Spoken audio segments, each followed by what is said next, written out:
ఒకటో యోహాను పత్రిక 3వ అధ్యాయం 9వ వచనం. 3వ అధ్యాయం 9వ వచనం అంటాడు,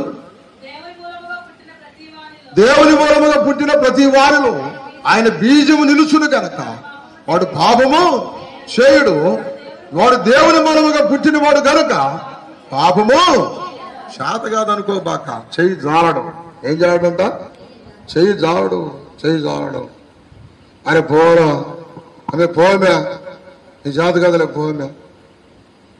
అరే మందు వేసుకోబట్టి వేసుకోవేయరా. అమ్మో నాకు దంసప్ పోయారు కత్తే.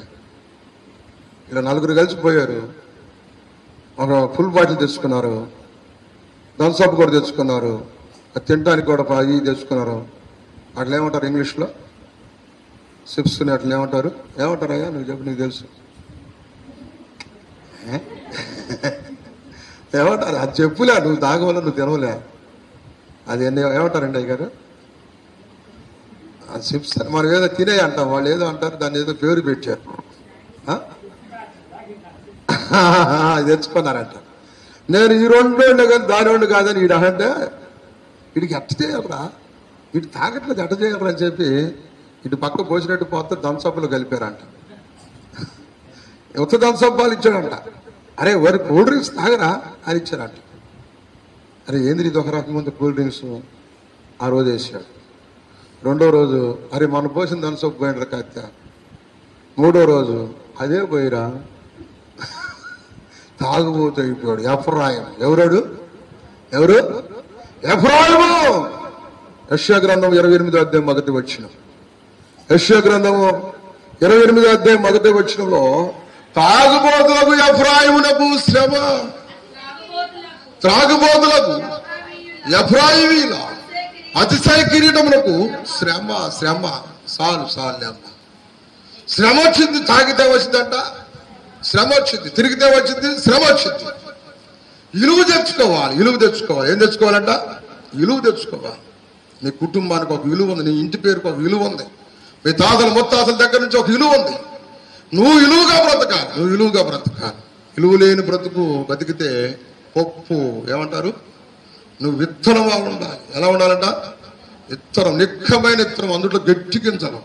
ఏం గింజలు అయ్యి? గట్టి గింజలు. నన్ను నారు పోసేటప్పుడు ఆ పొట్టు తీసుకెళ్ళి పోతారా అమ్మా? నారు పోస్తున్నారు, మంచి విత్తనాలు.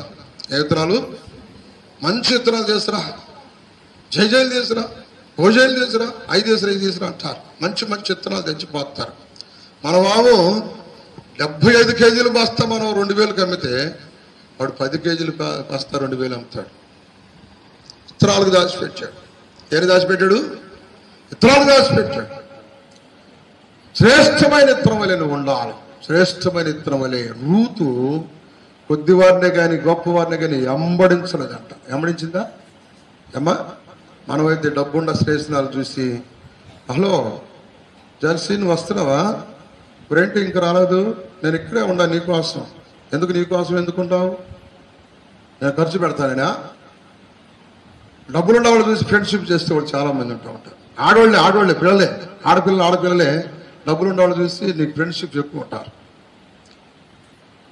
డబ్బులు ఎవరి దగ్గర ఉంటే వాళ్ళకి ఫ్రెండ్షిప్ చేసే కుర్రోళ్ళు కూడా.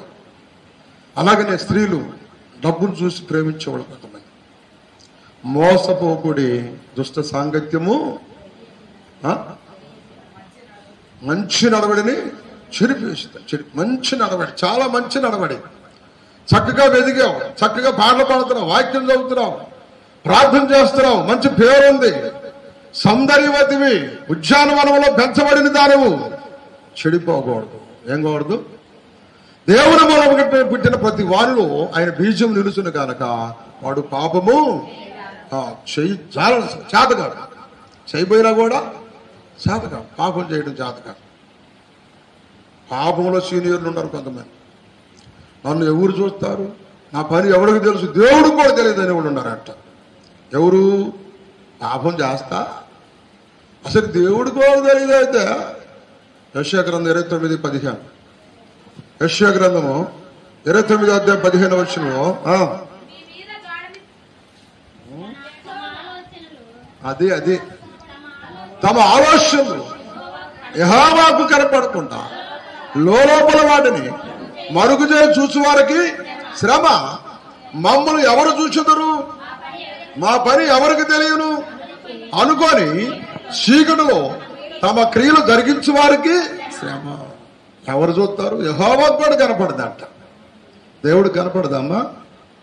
అమ్మావు దేవుడు కనపడదా కదమ్మా? చలామా అమ్మే మనవాళ్ళు పిలుచుకోవటం